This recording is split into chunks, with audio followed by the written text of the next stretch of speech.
तेरा मायका मेरा ससुराल। पारुल अपने माँ और भाई के साथ मुंबई में रहा करती थी। पारुल का भाई विजय मुंबई में जॉब करता था। एक दिन पारुल को देखने लड़के वाले उसके घर आते हैं। पारुल, तुझे देखने लड़के वाले आ रहे हैं। एक अच्छी सी साड़ी पहनकर तैयार हो जा बेटा। माँ, मैं ऑफिस जा रहा हूँ। जब तक दीदी को देखने आएंगे उससे पहले मैं घर आ जाऊंगा। कुछ लाना हो तो बता देना। हाँ बेटा, मिठाइयाँ नहीं है तो तू 2-3 प्रकार की मिठाइयाँ ले आना। ठीक है माँ, मैं ले आऊँगा। ऑफिस जाते रास्ते में विजय एक कार से टकरा जाता है। तभी विजय की नज़र कार में बैठी एक लड़की पर पड़ती है। सॉरी, मुझे माफ़ करना, मैंने देखा नहीं। इट्स ओके, कोई बात नहीं, कभी कभी ऐसा हो जाता है। वाह, कितनी ब्यूटीफुल लड़की थी इस कार में, मेरी तो नज़र ही नहीं हट रही थी। विजय ऑफिस पहुंचकर अपना सारा काम खत्म कर लेता है और अपने बॉस से कहता है, सर, मेरी बहन को लड़के वाले देखने आ रहे हैं तो मुझे हाफ डे की छुट्टी चाहिए। क्यों नहीं, तुम जा सकते हो। और रिश्ता फिक्स हो जाए तो मिठाई खिलाना भूलना मत। जी सर, क्यों नहीं, ज़रूर खिलाऊंगा। ठीक है, तुम जाओ वरना लेट हो जाओगे। विजय ऑफिस का काम खत्म करके अपने घर लौटता है। तभी उसकी नज़र वही लड़की पर पड़ती है जिससे वो सुबह मिला था। विजय, आगे आओ आओ बेटा, लड़के वाले आ गए हैं, तुम भी मिल लो। Hello, I am Vijay. Hi, I am Ravi Sharma. मैं पारुल दीदी का भाई हूँ। देखो विजय, ये है रवि जिससे तुम्हारी बहन का रिश्ता तय हुआ है, और ये है उनकी छोटी बहन रिया, और ये है रवि के माता पिता। तो बेटा, क्या लगता है तुम्हारी बहन पारुल के लिए रवि कैसा रहेगा? मुझे तो खुशी हुई, मुझे ये रिश्ता मंजूर है। ये लीजिए मिठाई, मुंह मीठा कीजिए। मुझे भी आपकी लड़की पसंद है, मुझे जैसी लड़की चाहिए थी वैसी ही है। ये सब देख रही रवि की बहन रिया मन ही मन मुस्कुरा रही थी। अरे वाह, मेरी तो लॉटरी लग गई। मैं जिस लड़की को एक ही नज़र में पसंद करने लगा वो तो मेरी बहन की ननद बन गई।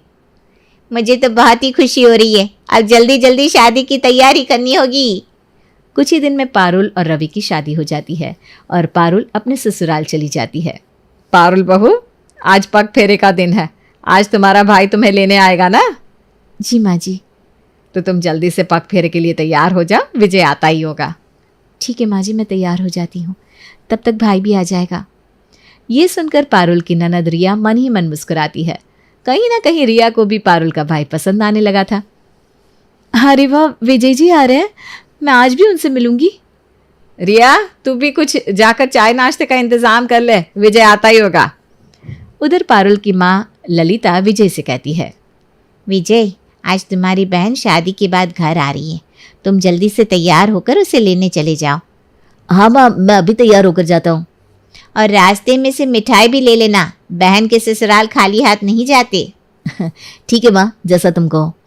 विजय तैयार होकर अपनी बहन को लाने उसके ससुराल जाता है। विजय बेटा, आगे आओ आओ, तुम्हारा ही इंतजार हो रहा था। ये लीजिए, माँ ने आप सबके लिए मिठाई भेजी है। रिया, जरा ठंडा लेकर आना, पारुल का भाई आ गया है। विजय रिया का नाम सुनते ही मन मुस्कुराने लगता है। आंटी जी, मेरी बहन और जीजा जी कहाँ हैं? उन्हें भी बुलाइए। हाँ हाँ, वो दोनों अपने रूम में तैयार हो रहे हैं। ये देखो आ गए। आओ आओ, तुम दोनों का इंतजार कर रहे थे हम। साले साहब, आने में कोई दिक्कत तो नहीं हुई? नहीं जीजा जी, कोई दिक्कत नहीं हुई। पारुल अपने भाई से मिलकर बहुत खुश होती है। इतने में ही रिया विजय के लिए नाश्ता लेकर आती है। ये लीजिए ठंडा। हाँ बेटा, उतने दूर से आए हो, थक गए होगे, कुछ ठंडा पी लो। रिया के हाथ से विजय ठंडा ले लेता है और दोनों एक दूसरे को देखने लगते हैं। तो मैं चलूँ? चलिए दीदी, नहीं तो देर हो जाएगी, माँ वहाँ इंतज़ार कर रही होगी। अच्छे से जाना बहू, और जाते ही कॉल करना। और रवि, बहू का ध्यान रखना। ठीक है माँ, तुम परेशान मत हो। कुछ ही घंटों में पारुल अपने मायके पहुंचती है, जहां उसकी माँ ललिता आरती लेकर खड़ी थी। तुम सबका ही इंतजार कर रही थी मैं। ललिता आरती उतारकर सबका स्वागत करती है। दामाद जी, रास्ते में कोई दिक्कत तो नहीं हुई ना आने में? क्योंकि विजय ऐसी गाड़ी चलाता है कि उसे कुछ होश ही नहीं रहता। अरे नहीं, ऐसे कोई दिक्कत नहीं हुई। सब मिलकर पारुल और रवि से बात कर रहे थे। तब विजय मन ही मन सोचता है, क्या करूँ, दीदी को बोलूँ या नहीं बोलूँ? बोल ही देता हूँ साइड बुलाकर। दीदी ज़रा यहाँ ना, मुझे तुमसे कुछ बात करनी है। हाँ अभी आती हूँ, रुक जा। पारुल विजय के पास जाती है। दीदी मुझे तुमसे कुछ बात करनी है। मुझे पता है विजय तुम क्या कहना चाहते हो। तुम्हें कैसे पता दीदी? मैंने तो अभी तक तुम्हें कुछ भी नहीं कहा। तू मेरा भाई है, मैं तुझे बचपन से जानती हूँ। जब तुझे रिया ठंडा दे रही थी तभी मुझे पता चल गया था। मुझे ना तुम्हारी ननद पहली बार में ही पसंद आ गई थी। मैं उसे बहुत पसंद करता हूँ दीदी, मुझे उससे ही शादी करनी है। ठीक है विजय, मैं पहले रिया से बात करूंगी, उसके बाद घर में शादी की बात होगी। शाम होते ही पारुल अपने ससुराल चली जाती है।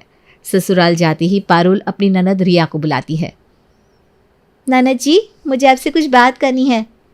क्या हुआ भाभी, आपको मुझसे क्या बात करनी है? अब मैं अपनी ननद से बात भी ना करूं? अरे नहीं नहीं भाभी, ऐसी बात नहीं है, बोलिए ना। बुरा न मानो तो मैं तुम्हें कुछ कहना चाहती हूँ। हाँ भाभी, इसमें बुरा मानने वाली क्या बात है? क्या आप मेरे भाई को पसंद करते हो? ये सुनकर रिया शर्म से लाल हो जाती है। वो भाभी, मतलब ये क्या मतलब क्या? हाँ ननद जी, आपके चेहरे पर साफ साफ लिखा है कि विजय आपको पसंद है। हाँ भाभी, मुझे विजय पसंद है। ठीक है, मैं आज ही आपके भैया और माँ जी से बात करती हूँ। दोनों परिवार मिलकर रिया और विजय की शादी करवा देते हैं। रिया, तुम मुझसे शादी करके खुश तो हो ना? हाँ विजय जी, मैं बहुत खुश हूँ। मैं तो बहुत खुश हूँ कि मैंने जिसको पसंद किया उससे मेरी शादी हो गई। मैं भी बहुत लकी हूँ कि आपके जैसे पति मिले हैं मुझे। अरे बहू, मैं तो और भी खुश हूँ कि एक ही परिवार में दो दो रिश्ते जुड़ गए। दोनों परिवार की खुशियाँ दुगनी हो गई थी। एक दिन पारुल अपने मायके आती है। अरे भाभी, कैसे आना हुआ? आओ आओ। बस ऐसे ही। अब आप मुझे ये बताओ कि मैं आपको ननद कहूँ या भाभी? क्या भाभी, आप भी, आप मुझे जैसे पहले बुलाया करते थे वैसे ही आज भी बुलाया करो। पारुल कुछ ही दिनों बाद अपने ससुराल चली जाती है। पारुल, मैंने तुम्हारे लिए एक सरप्राइज प्लान किया है। अच्छा, क्या सरप्राइज प्लान किया है आपने? हम दोनों हनीमून पर गोवा जा रहे हैं। ये सुनकर पारुल बहुत खुश होती है और अपने मायके में फ़ोन करके ललिता को बताती है। माँ, मैं हनीमून पर गोवा जा रही हूँ, उन्होंने टिकट बुक किया है, आज की ही फ्लाइट है। क्या तुम दोनों गोवा घूमने जा रहे हो? बहुत अच्छी बात है बेटा। रिया वहीं छुपकर ललिता और पारुल की बातें सुन रही थी। ये सुनकर उसे तो बहुत दुख होता है। पारुल भाभी की तो किस्मत ही खुल गई, वो गोवा घूमने जा रही है, और एक ये है जो मुझे अभी तक कहीं नहीं लेकर गए। उधर पारुल और रवि दोनों गोवा के लिए निकल जाते हैं, जिससे रिया को बहुत बुरा लगता है। वो विजय से कहती है, देखिए, मेरा भाई भाभी को गोवा घूमने लेकर गया है और यहाँ अब सिर्फ ऑफिस से घर, घर से ऑफिस करते रहते हैं। देखो रिया, अभी मैं बहुत परेशान हूँ, इसलिए तुम्हें टाइम नहीं दे पा रहा हूँ। ठीक है, अब से मैं कुछ भी नहीं बोलूँगी। कुछ ही दिनों में पारुल गोवा से वापस आ जाती है और वहाँ की सारी बातें घर वालों को बताती है। मैं भी भाभी को कॉल करूंगी और बताऊंगी कि मैंने वहाँ कितना मज़ा किया। हेलो रिया भाभी, कैसी हैं आप? मैं ठीक हूँ। घूम लिया आप लोगों ने गोवा? हाँ भाभी, हम दोनों ने बहुत ही ज़्यादा मज़े किए। वहाँ पर ना ढेर सारा सामान भी खरीदा। अरे वाह, मेरा भाई तो आपको घुमाने ले जा रहा है और यहाँ आपके भाई मुझे कहीं भी नहीं ले जाते। चिंता मत करो भाभी, आपको भी मेरा भाई कहीं तो घुमाने ले ही जाएगा। हाँ, दिख रहा है कितना घुमाने ले जाएगा, कभी टाइम तो देते नहीं। पारुल की बातों से रिया चिड़चिड़ी हो चुकी थी। पारुल हमेशा रिया को कॉल करके उसे हर बात बताती। जब भी देखो भाभी सुनाती रहती है, तुम्हारा भाई मुझे यहाँ ले गया, वहाँ ले गया, मुझे ये दिलाया, वो दिलाया। कुछ दिन ऐसे ही बीत जाते हैं। समय आता है, विजय भी रिया को मनाली लेकर जाता है। रिया, तुम्हें घूमने जाने का मन था ना? मैंने टिकट बुक कर ली है, वो भी मनाली के। अरे वाह, मैं बहुत खुश हूँ, हम दोनों मनाली जा रहे हैं। हाँ रिया, चलो कपड़े पैक कर लो। सबसे पहले तो मैं पारुल भाभी को बताऊंगी, उन्होंने भी तो मुझे ऐसे ही कॉल करके बताया था। हेलो पारुल भाभी, कैसी हैं आप? मैं ठीक हूँ रिया भाभी, आप बताओ। आपको पता है, आपके भाई ने मनाली का टिकट बुक किया है, हम दोनों मनाली घूमने जा रहे हैं। अरे वाह, बहुत अच्छी बात है, आप भी घुमाओ। रिया की बातें पारुल को खटक रही थी, वो सोच में पड़ गई। खैर छोड़ो, मुझे उससे क्या, मुझे बहुत काम है। रिया और विजय मनाली के लिए निकल जाते हैं। कुछ दिनों के बाद दोनों घूमकर वापस भी आ जाते हैं। चलो जी, हमने मनाली तो बहुत अच्छे से घूम लिया और ढेर सारा सामान भी खरीदा, मुझे ना बहुत अच्छा लग रहा है। हाँ रिया, मुझे भी बहुत अच्छा लग रहा है तुम्हारे साथ।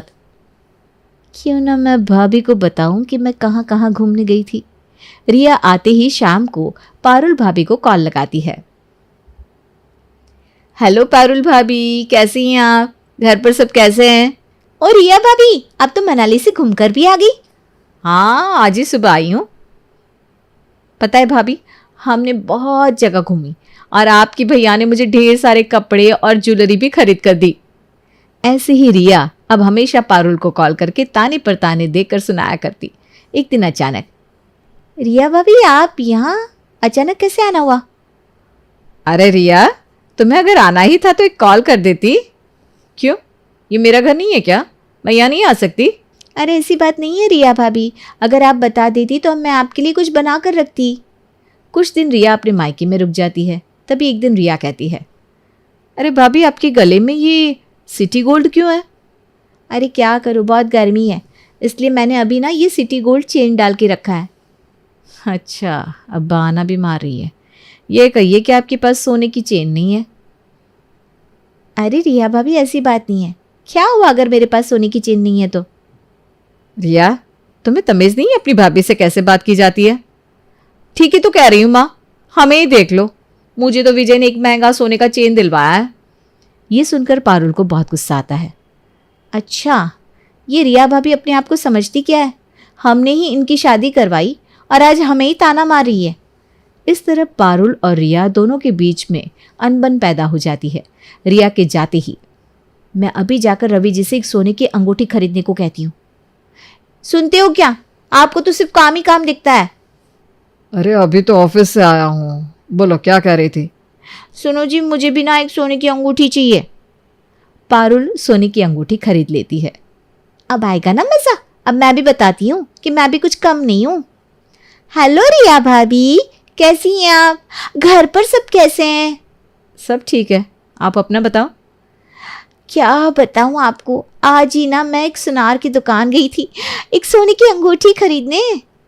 ओह अच्छा, कितने का लिया? यही कुछ 90,000 रुपए की।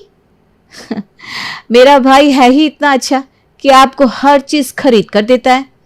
हाँ, वैसे मेरा भाई भी कुछ कम नहीं है। जो आपका ससुराल है वो हमारा मायका है भाभी। हाँ तो रिया भाभी, ये आपको भी याद होना चाहिए कि जो मेरा मायका है वो आपका भी ससुराल है। हाँ हाँ ठीक है, याद है मुझे। भूलो मत भाभी, आप जो मेरी भाभी बनी हो ना, वो रिश्ता मैंने ही जोड़ा है। अच्छा ठीक है, मुझे काम है, फ़ोन रखती हूँ। इस तरह दोनों के बीच और भी दूरियां होने लगी थी। दोनों एक दूसरे को अपना दुश्मन समझने लगी थी। अरे ललिता बहन, आजकल आप इतनी बिजी हो गई हैं कि एक कॉल तक नहीं करती। अरे नहीं नहीं गुंजा बहन, वो आजकल पता नहीं रिया बहू को क्या हो गया है। तो यहाँ कौन सा सही है? यहाँ भी पारुल बहू को पता नहीं क्या हुआ है। दोनों एक दूसरे को पता नहीं ताने पर ताने मारती रहती हैं। अरे पता नहीं ये सब कब सही होगा। गुंजा और ललिता की बात रवि सुन लेता है और गुंजा फिर रवि को सारी बात बताती है। अच्छा तो ऐसी बात है, पारुल और रिया अपने आप को ऊंचा दिखाने के लिए खुद ही पैरों में कुल्हाड़ी मार रहे हैं। रवि विजय को हो रही सारी बातें बताता है। फिर दोनों मिलकर पारुल और रिया को सबक सिखाने का प्लान बनाते हैं। ये कैसा अनर्थ हो गया, मुझे कंपनी वालों ने काम से बाहर निकाल दिया। अरे पर ऐसा क्यों हुआ? अब मेरी जॉब चली गई तो मैं आगे क्या करूँगा? पारुल ये सुनकर धक हो जाती है। वो सोचने लगती है, अगर ये काम नहीं करेंगे तो मेरे पास कुछ भी नहीं होगा और मैं भाभी को कैसे सुनाऊंगी? क्या सोच रही हो? यही सोच रही हो ना कि अब मैं पैसे कहाँ से लाऊंगा? छी छी छी, मैं कैसे सोच भी सकती हूँ? या मेरे पति का काम बंद हो गया है और मैं ताने मारने के लिए सोच रही हूँ। क्या सोच रही हो पारुल?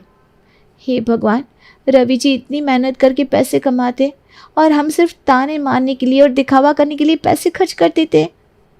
अब परेशान मत होइए, सब ठीक हो जाएगा। उधर विजय भी कुछ इसी तरह का नाटक करता है और रिया को सुनाता है। हे भगवान, अब मैं क्या करूं? हमारी तो जॉब ही चली गई। क्या हुआ जी, आप तो बहुत परेशान हो। क्या करूं, मुझे कंपनी वालों ने जॉब से बाहर निकाल दिया। अरे पर ऐसा क्यों हुआ? आखिर बात क्या है? मुझे तो कुछ समझ में नहीं आ रहा, अब मैं पैसे कैसे कमाऊंगा? अगर इनके पास पैसे नहीं आए तो मैं पारुल भाभी को ताने कैसे मारूंगी? मेरे पास ताने मारने के लिए तो कुछ होगा ही नहीं। क्या हुआ रिया? अब तुम्हें भी बुरा लग रहा होगा ना कि मैं कैसा पति हूं जो अपनी बीवी को खुश नहीं रख सकता। हे भगवान, मेरी सोच कितनी घटिया हो चुकी है। मैं ये कैसे सोच सकती हूँ? नहीं नहीं, मुझे अब कोई ताने नहीं मारने। पारुल और रिया को धीरे धीरे एहसास हो जाता है और फिर दोनों एक दूसरे को कॉल करते हैं। पारुल भाभी, तुम्हें पता है विजय को कंपनी वालों ने जॉब से निकाल दिया। रिया भाभी, तुम सच कह रही हो क्या? तुम्हें पता है रवि को भी कंपनी वालों ने जॉब से निकाल दिया? हम दोनों तो एक दूसरे को ताने मारने में इतने बिजी हो गए थे कि हमें पता ही नहीं चला कि ये दोनों इतनी मेहनत करके पैसे कमाते हैं और हम दोनों एक दूसरे को ताने मारने के लिए पैसे उड़ा देते हैं। आखिर हम दोनों को समझना चाहिए कि आपके भैया मेरे पति हैं और मेरा भाई आपका पति। अब हम दोनों मिलकर ना अच्छे से रहा करेंगे, जैसे सच्चे दोस्त होते हैं ना, उसी तरह। कोई बात नहीं, अंत भला तो सब भला। अब हम दोनों मिलकर पहले की तरह रहा करेंगे। दोनों को अपनी गलती का एहसास हो जाता है। पारुल और रिया अपने परिवार वालों से माफ़ी मांगती है। देखा विजय, साले साहब, मेरा ये प्लान आखिर काम आ ही गया। हाँ जीजा जी, आपने बिल्कुल सही कहा। क्या आप लोगों ने प्लान बनाया था? हाँ, हम दोनों की जॉब नहीं गई। हम दोनों तो तुम दोनों को सबक सिखाने के लिए ये सब खेल खेल रहे थे। हाँ बहू, रवि बिल्कुल सही कह रहा है। आज मैं सास होने के नाते तुम्हें एक बात सिखाती हूँ। अपने अपने घर में सब एक समान होते हैं, कोई ऊपर नीचे नहीं होता। जितना मिला है उतने में ही खुश रहा करो। वो तेरी भाभी है, तू उसकी भाभी है। अरे मिलजुल कर रहा करो दोनों। आखिर तुम दोनों भी तो एक औरत हो, पर तुम दोनों ने एक दूसरे को ताने मारने में कोई कसर नहीं छोड़ी थी। हमें माफ़ कर दीजिए। अब से हम दोनों बहुत अच्छे से रहेंगे, कभी एक दूसरे से लड़ाई नहीं करेंगे।